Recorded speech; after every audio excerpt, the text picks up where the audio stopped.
नमस्कार, ये आकाशवाणी पटना है। अब आप राकेश कुमार सिंह से प्रादेशिक समाचार सुनिए। पहले मुख्य समाचार। शिक्षा मंत्रालय ने राष्ट्रीय पात्रता सह प्रवेश परीक्षा नीट यूजी 2024 में अनियमितताओं के मामले की जांच सीबीआई को सौंपा। आज होने वाली नीट पीजी प्रवेश परीक्षा स्थगित, परीक्षा की नई तिथि जल्द होगी घोषित। वस्तु और सेवा कर जीएसटी परिषद ने प्लेटफॉर्म टिकट पर जीएसटी हटाया। स्टील, लोहा और एल्यूमीनियम निर्मित दूध के डिब्बों पर एक समान 12% जीएसटी लगाने की सिफारिश की। और प्रदेश में मानसून की गतिविधियां कल से बढ़ने की संभावना। मौसम विभाग ने राज्य के उत्तरी और उत्तर पूर्व भागों के कई स्थानों पर बारिश के साथ वज्रपात की चेतावनी जारी की। अब समाचार विस्तार से। शिक्षा मंत्रालय ने राष्ट्रीय पात्रता सह प्रवेश परीक्षा नीट यूजी 2024 में कथित अनियमितताओं का मामला व्यापक जांच के लिए केंद्रीय अन्वेषण ब्यूरो सीबीआई को सौंप दिया है।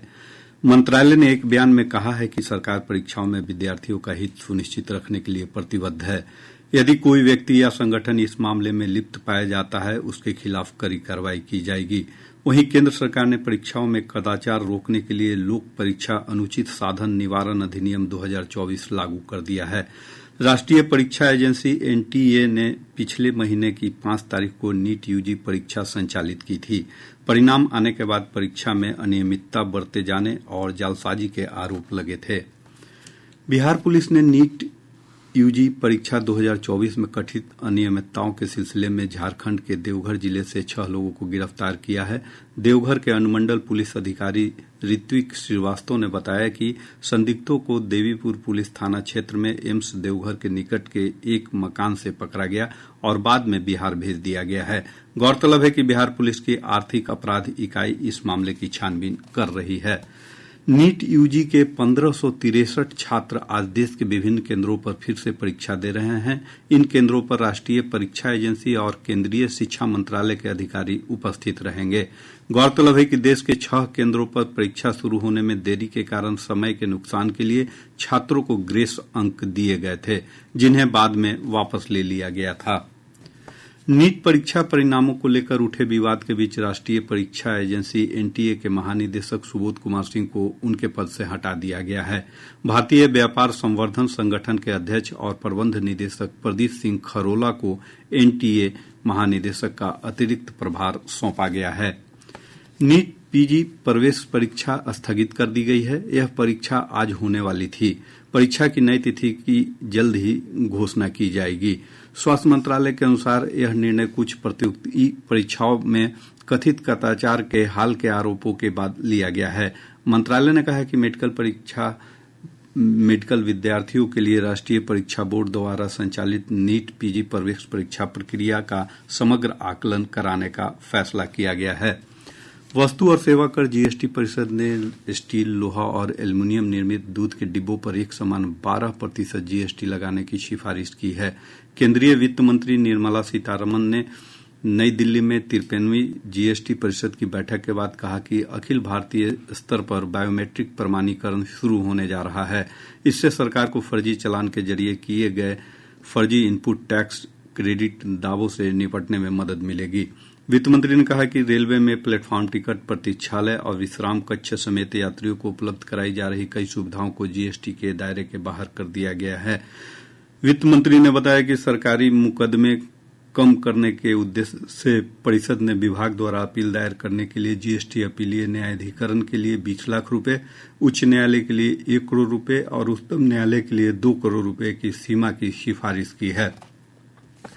केंद्रीय वित्त मंत्री निर्मला सीतारमण ने कहा है कि समय से कर अंतरण, वित्त आयोग अनुदान और जीएसटी क्षतिपूर्ति बकाया की केंद्रीय सहायता का उद्देश्य राज्यों के विकास को गति देना है। बिहार समेत कई राज्यों और केंद्र शासित प्रदेशों के वित्त मंत्रियों के साथ बजट पूर्व परामर्श में श्रीमती सीतारमण ने राज्यों से केंद्र की विशेष पूंजी निवेश सहायता योजना का लाभ उठाने का आग्रह किया। उन्होंने कहा कि इस योजना के तहत अधिकांश ऋण समायोजी हैं। कुछ ऋणों के लिए जन केंद्रित सुधार और क्षेत्र विशेष पूंजीगत परियोजनाएं लागू करने की शर्त है। बैठक में बिहार, मध्य प्रदेश, ओडिशा, राजस्थान और तेलंगाना के उप मुख्यमंत्री के साथ अन्य राज्यों के वित्त मंत्री उपस्थित थे। उप मुख्यमंत्री सम्राट चौधरी ने बजट पूर्व चर्चा में भाग लेते हुए राज्य के लिए केंद्र प्रायोजित योजना के तहत मदद देने का अनुरोध किया है। उन्होंने केंद्रीय वित्त मंत्री निर्मला सीतारामन के सामने कई मांगे रखी हैं। उप मुख्यमंत्री ने प्रदेश को 7 मेडिकल कॉलेजों और 9 नए एयरपोर्ट के विकास के लिए मदद देने का अनुरोध किया। उन्होंने राज्य की महत्वाकांक्षी कोसी मेची लिंक नदी जोड़ परियोजना के लिए चालू वित्त वर्ष में पर्याप्त धनराशि उपलब्ध कराने का अनुरोध किया। साथ ही रसोई सहायकों के लिए मानदेय बढ़ोतरी और प्रारंभिक शिक्षा तथा शिक्षकों के वेतन के लिए सर्व शिक्षा अभियान के अंतर्गत अतिरिक्त फंड की मांग की।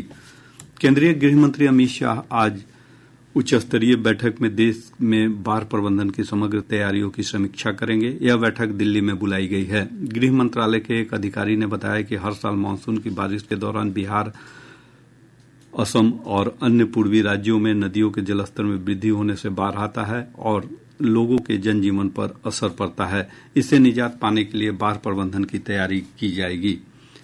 राज्य के भूमिहीनों को 3 डिसमिल जमीन दी जाएगी। राजस्व और भूमि सुधार मंत्री डॉक्टर दिलीप कुमार जायसवाल ने कहा है कि प्रदेश के सभी जिलों में शिविर लगाकर भूमिहीन लोगों के बीच वासगीत पर्चा वितरित किया जाएगा।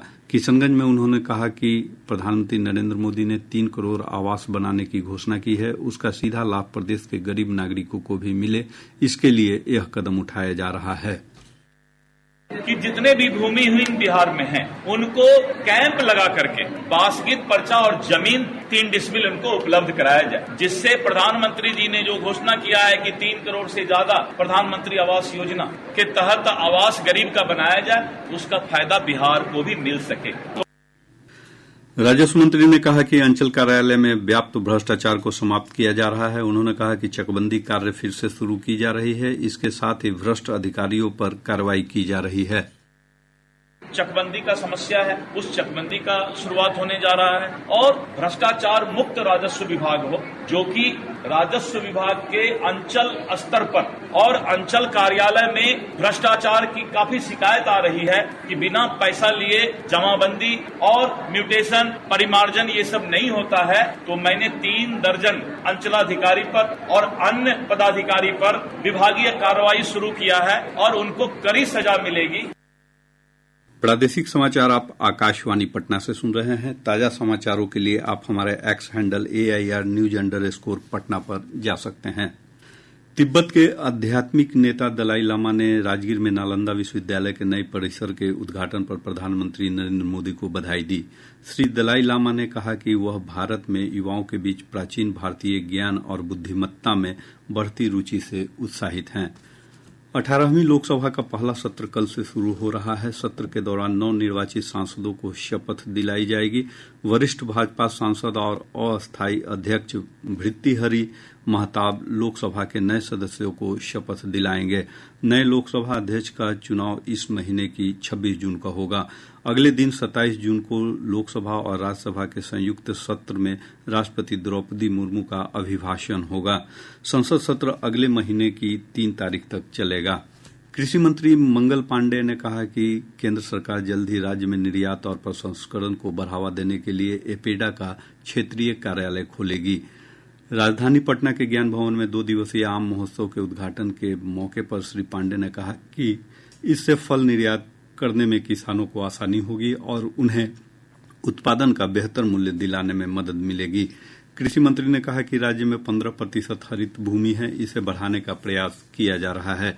उन्होंने कहा कि राज्य में उत्पादित आम और लीची सहित अन्य फलों को विदेशों में भेजे जाने की तैयारी की जा रही है। भारतीय मानक ब्यूरो BIS ने विद्युत वाहनों की सुरक्षा बढ़ाने के लिए 2 नए मानक लागू किए हैं। ये मानक बैटरी की सुरक्षा और सक्षमता पर बल देते हैं। नए मानक L, M और N श्रेणियों के बिजली चालित वाहनों के लिए हैं। इसके साथ ही विद्युत वाहन और इनके उपकरणों के लिए भारतीय मानकों की संख्या 30 हो गई है। इनमें चार्जिंग प्रणाली के मानक भी शामिल हैं। नए मानक पर्यावरण अनुकूल परिवहन की दिशा में महत्वपूर्ण कदम साबित होंगे। प्रदेश में मानसून की गतिविधियां कल से बढ़ने की संभावना है। मौसम विभाग के अनुसार इसके प्रभाव से राज्य के उत्तरी और उत्तर पूर्व भागों के कई स्थानों पर बारिश और वज्रपात हो सकती है। इधर आज राज्य के अधिकांश हिस्सों में हल्की बारिश की संभावना है। पूर्वी चंपारण, पश्चिमी चंपारण, गोपालगंज, अररिया और किशनगंज जिले में भारी बारिश को लेकर येलो अलर्ट जारी किया गया है। मौसम विज्ञान केंद्र पटना के वैज्ञानिक कुमार गौरव ने बताया कि इस दौरान 40 से 50 किलोमीटर प्रति घंटे की रफ्तार से तेज हवा चल सकती है। उन्होंने बताया कि अगले कुछ दिनों तक मानसून की गति सामान्य रहेगी और यह राज्य के दक्षिणी भागों में भी पहुंच जाएगी। अगले 24 घंटों के दौरान प्रदेश के उत्तर पूर्व भाग के कुछ स्थानों एवं उत्तर पश्चिम दक्षिण बिहार के 1 या 2 स्थानों में मेघ गर्जन वज्रपात के साथ हल्की से मध्यम स्तर की वर्षा होने की संभावना है। इधर पिछले 24 घंटों के दौरान वजीरगंज में सबसे अधिक 44.2 मिलीमीटर बारिश दर्ज की गई। वहीं अररिया के कुर्साकांटा में 42.4 मिलीमीटर और फारबिसगंज में 33.2 मिलीमीटर बारिश हुई है। किशनगंज जिले के रामपुर चेक पोस्ट के पास वाहन जांच के दौरान पुलिस ने एक कार से बिना कागजात के नकद 47 लाख रुपए बरामद किया है। पुलिस चालक सहित कार में सवार 3 व्यक्तियों को हिरासत में लेकर पूछताछ कर रही है। आईसीसी T20 विश्व कप क्रिकेट में एंटीगा में भारत ने बांग्लादेश को 50 रन से हरा दिया। पहले बल्लेबाजी करते हुए भारतीय टीम ने 20 ओवर में 5 विकेट पर 196 रन बनाए, जबकि बांग्लादेश की पारी 8 विकेट पर 146 रन पर ही सिमट गई। इस जीत के साथ ही भारत सेमीफाइनल के लिए क्वालीफाई करने के निकट पहुंच गया है और बांग्लादेश इस दौर से बाहर हो गया है।